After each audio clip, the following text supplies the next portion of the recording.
তো ওমেগা 6 শরীরে থাকাটা ইম্পর্টেন্ট, আমাদের খাবার দাবারেও থাকাটা ইম্পর্টেন্ট, কিন্তু প্রবলেম হয় যখনই আমাদের শরীরে বা খাবার দাবারে ওমেগা 6-এর পরিমাণ এক্সেসিভ হয়ে যায়, তখনই সেটা প্রবলেম হয়।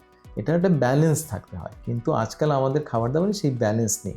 নর্মালি আমাদের খাবার দাবারে ওমেগা 6 আর ওমেগা 3-র যেটা অনুপাত, সেটা 1:1 হওয়া দরকার।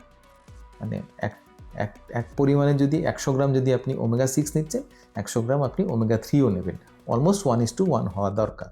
কিন্তু আজকাল আমাদের খাবার দাবারে ওমেগা 6 অনেক বেশি থাকে, কিন্তু ওমেগা 3 অনেকটাই কম থাকে। তো তার জন্য দুটো যে অনুপাত বা রেশিও, সেটা কিন্তু অনেকটাই অল্টার থাকে। 1:1 না হয়ে সেটা অনেক ক্ষেত্রে 30:1, 50:1 বা 70:1ও হয়।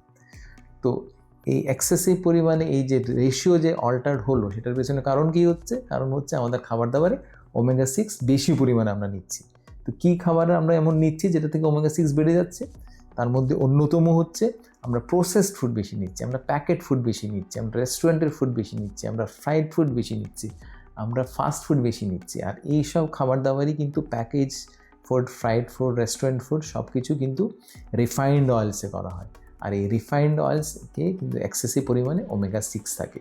তো এক্সেসিভ পরিমাণে ওমেগা 6 থাকার জন্য রিফাইন্ড অয়েলসে আমাদের শরীরে ওমেগা 6 বেড়ে যাচ্ছে। আর এই চার্টে আমরা দেখাচ্ছি যে বিভিন্ন ভোজ্য তেলে ওমেগা 6-এর পরিমাণ কোন তেলে কতটুকু আছে। ম্যাক্সিমাম সানফ্লাওয়ার অয়েল, সানফ্লাওয়ার অয়েলে ওমেগা 6 আর ওমেগা 3-র যেটা রেশিও, সেটা মোর দেন 70:1 আপ টু 100:1 পর্যন্ত সেটা থাকে অনেক ক্ষেত্রে। তেমনই safflower oil, soybean oil, corn oil, rice bran oil, ওগুলোতেও যে ওমেগা 6-এর পরিমাণ অনেকটাই বেশি। সেই তুলনায় মাস্টার্ড অয়েলে ওমেগা 6-এর পরিমাণ অনেকটাই কম।